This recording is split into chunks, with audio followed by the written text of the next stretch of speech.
Students. अब जो हमारा टॉपिक डिस्कशन है that is going to be the water pollution. इससे पहले हम लोग disadvantages of water hardness, methods to remove the permanent hardness, methods to remove the temporary hardness वो बहुत डिटेल में डिस्कस कर चुके हैं. अब जो हम डिस्कस करने वाले हैं that is the water pollution, जिसमें हम लोग household waste, industrial waste इनको देखेंगे.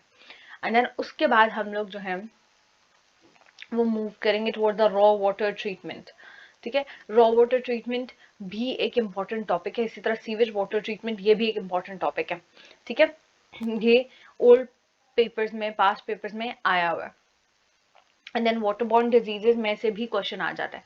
सो all of these topics are important topics जिनको हम वन बाय वन कवर करेंगे. इससे पहले हम लोग जितने भी टॉपिक्स हैं इस चैप्टर के वो कवर कर चुके हैं.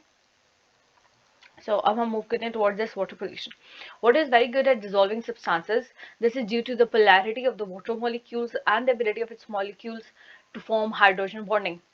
जब हम water as a solvent वाला topic study कर रहे थे तो मैंने आपको बहुत डिटेल में समझाया था और डिग्रामेटिकली एक्सप्लेन करके दिया था कि वाटर की जो दो प्रॉपर्टीज हैं, एक हाइड्रोजन बॉन्ड फॉर्म करने वाली एबिलिटी और दूसरा polarity of the water molecule, उसके बेस पे कैसे ये जो है वो डिफरेंट तरह के सब्सटेंसेस को अपने अंदर डिसॉल्व कर लेता है. ठीक है, सो अगर आपने ये कैरेक्टरिस्टिक्स को बहुत ज़्यादा डिटेल में दोबारा से स्टडी करना है तो आप वाटर एज अ सॉल्वेंट वाले लेक्चर की तरफ मूव करेंगे. ठीक है, अच्छा. As water from rain and sun and snow flows over rocks and through soil, it dissolves minerals.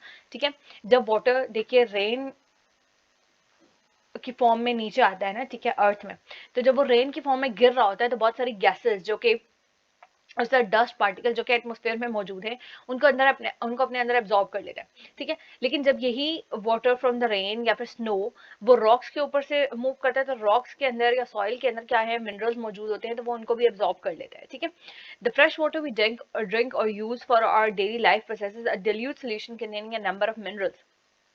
हम जो पानी पीते हैं एज फ्रेश वाटर उसके अंदर लार्ज नंबर ऑफ मिनरल्स मौजूद होते हैं. और ये मिनरल्स कहाँ से आते हैं, सॉइल के अंदर से आते हैं या फिर रॉक्स वगैरह के अंदर से आते हैं, जहाँ जहाँ से वो पानी गुजरता है. ठीक है, when these minerals are in sufficient concentration water becomes unfit for human use.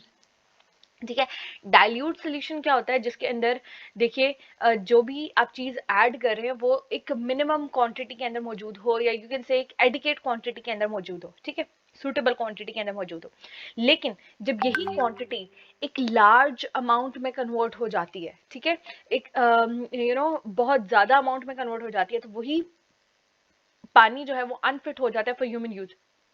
For example, आप एक ग्लास वाटर के अंदर आप एक टेबल स्पून या एक टीस्पून जो है वो आप सॉल्ट या शुगर ऐड करें. ठीक है, लेकिन अगर आप सपोज एक ही ग्लास के अंदर जो है आप 10 टेबल स्पून या 10 टीस्पून ऑफ शुगर या सॉल्ट ऐड कर लेते हैं तो आप उसको पी नहीं सकते. ठीक है, वो अनफिट हो जाता है आपके ड्रिंकिंग पर्पसेस के लिए. तो असल में क्या हुआ कि आपने वो जो सॉल्ट था उसकी क्वांटिटी को इंक्रीज कर दिया है. एडिकेट क्वांटिटी नहीं रही वो, सफिशिएंट क्वांटिटी नहीं रही वो. ठीक है, इनसफिशिएंट हो गई. तो क्या हो गया कि वही वाटर, हालांकि वो वन ग्लास वाटर ही है, लेकिन वो अनफिट हो जाता है फॉर ड्रिंकिंग पर्पसेस. ठीक है, many human activities also result in the contamination of the surface and the ground water. बहुत सारी ह्यूमन एक्टिविटीज हैं जिनकी वजह से जो ग्राउंड वाटर है या जो सर्फेस वाटर है वो कंटेमिनेट हो जाता है. कंटेमिनेट होने का मतलब है कि वो गंदा हो जाता है because of these human activities. Several form of pollutants. Pollutants क्या होते हैं, ऐसा केमिकल या ऐसा सब्सटेंस या स्पीशी जिसकी वजह से वो पोल्यूशन कॉज हो रही है. ठीक है, जैसे अब वाटर पोल्यूशन है तो वो असल में क्या होगा कि वाटर के अंदर कुछ ऐसे केमिकल्स वगैरह ऐड हो जाए, कुछ ऐसी स्पीशी वगैरह ऐड हो जाए, कुछ ऐसे मटेरियल्स ऐड हो जाए जिनकी वजह से वो वाटर अनफिट हो जाए फॉर ड्रिंकिंग पर्पसेज या फिर फॉर यूजेज. ठीक है, तो वो केमिकल्स वगैरह जो वो उसको अनफिट बना देंगे वो पोल्यूटेंट्स कहलाएंगे. ठीक है, the human activities such as household waste, आपका जो घर का गंद है, कचरा है, आप वो पानी के अंदर फेंक दो.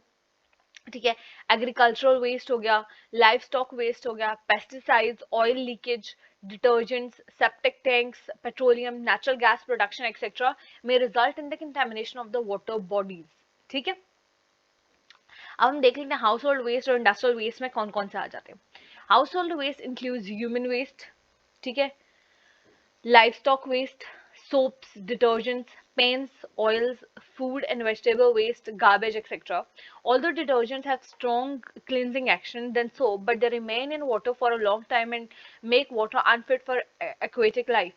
अब क्या है कि ऑल्दो जो सोप्स हैं उनके मुकाबले में जो डिटर्जेंट्स हैं जैसे सर्फ हो गए आपके, ठीक है, इस तरह लिक्विड डिटर्जेंट्स भी अब आ गए, वो कपड़े को बहुत अच्छी तरीके से साफ जरूर कर देते हैं, ठीक है, वो उनका फंक्शन सोप से ज्यादा अच्छा है। लेकिन क्या है कि ये पानी के अंदर बहुत ज्यादा देर तक रहते हैं और पानी को क्या कर देते हैं कि खारा कर देंगे, और जो उसके अंदर एक्वेटिक लाइफ है उस पानी के अंदर, एक्वेटिक लाइफ क्या हो सकती है, मेराइन प्लांट्स हो सकते हैं, ठीक है, फिशेज हो सकती हैं, ठीक है, बाकी एनिमल्स हो सकते हैं वाटर के, उनके लिए उस पानी को क्या कर देती हैं, अनफिट कर देती हैं। क्यों? क्योंकि जब वो केमिकल मिला पानी वो उन प्लांट्स के अंदर जाएगा तो दे विल डाई, उन फिशेस के अंदर जाएगा दे विल डाई, ठीक है, तो ये अनफिट हो जाता है for the aquatic life. When household water containing detergents is discharge in the lakes, ponds, rivers etcetera, it causes death of the aquatic life. Simply क्या है कि इन डिटर्जेंट्स वगैरह की वजह से एक्वेटिक लाइफ डैमेज होना शुरू हो जाती है। Chemical and bacterial contents in household water can contaminate surface and underground water.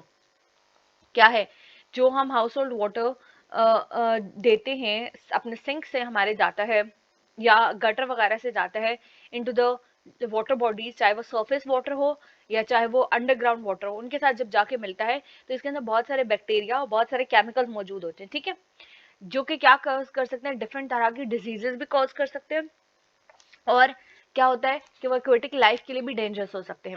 जैसे अगर बैक्टीरियल कंटेंट जो है वो वाला पानी, सपोज ये अंडरग्राउंड वाटर तक ये पानी जाता है, ठीक है, जिसके अंदर बैक्टीरिया है, अब वो अंडरग्राउंड वाटर किसी ने बोरिंग की होगी, ठीक है, किसी ने क्या किया हुआ है, वो मोटर वगैरह लगाई हुई है, ठीक है, तो वो पानी दोबारा से उनकी टैंकियों वगैरह में आएगा, वो सपोज पीने के लिए उसको यूज कर लेते हैं, तो क्या कौन कौन सी डिजीजेज हो सकते हैं, कॉलरा हो सकती है, जॉन्डस हो सकता है, हेपेटाइटिस, टाइफाइड, डिसेंट्री वगैरह, तो ये डिजीजेज हो सकती हैं, ठीक है। अच्छा, अब हम आ जाते हैं towards the industrial waste. Manufacturing of industrial products is always accompanied by some byproducts and waste effluents.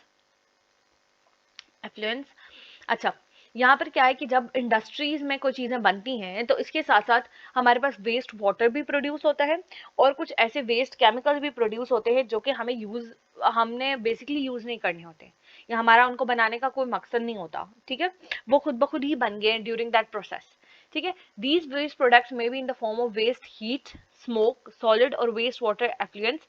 हमारे पास क्या है कि दैट ये जो बाई प्रोडक्ट्स बने या जो वेस्ट बना है ये किस किस फॉर्म में हो सकता है, देखिए, ये हीट हो सकती है, ठीक है, एक large amount of heat produce होना शुरू हो जाए, स्मोक की फॉर्म में हो सकती है, ये सॉलिड वेस्ट भी हो सकता है, या फिर वाटर की फॉर्म में भी हो सकता है, वाटर के अंदर भी डिजोल्व फॉर्म में हो सकता है, ठीक है। अब क्या है कि ये जो वेस्ट होते हैं ये बहुत सारे टॉक्सिक केमिकल्स या कंपाउंड्स कंसिस्ट करते हैं, ठीक है, टॉक्सिक का मतलब होता है हार्मफुल, बहुत सारे हार्मफुल केमिकल्स या कंपाउंड्स प्रोड्यूस करते हैं, इसके साथ साथ इनके अंदर हैवी मेटल्स भी होते हैं। हैवी मेटल कौन से, PD palladium, CD cadmium, CR chromium, HG mercury, AS arsenic and SB स्टिन, ठीक है, तो ये जो हैवी मेटल्स होते हैं ये उस पानी के अंदर या उन सॉलिड वेस्ट के अंदर या स्मोक के अंदर मौजूद होते हैं, ठीक है। अब क्या होगा कि दैट ये जो टॉक्सिक सब्सटेंसेस होते हैं ये बहुत सारी serious problems, health problems cause कर सकते हैं, जैसे नर्वस ब्रेकडाउन हो सकता है, नर्वस डिसऑर्डर हो सकता है, ठीक है, आपके नर्वस सिस्टम में कोई ना कोई डिफेक्ट जनरेट हो सकते हैं, एनीमिया, एनीमिया मीन्स कि आप में खून की कमी हो सकती है, हाई ब्लड प्रेशर कॉज हो सकता है, kidney diseases, nausea, dizziness, cancer वगैरह, ये सब डिजीजेस कॉज हो सकती हैं, ठीक है।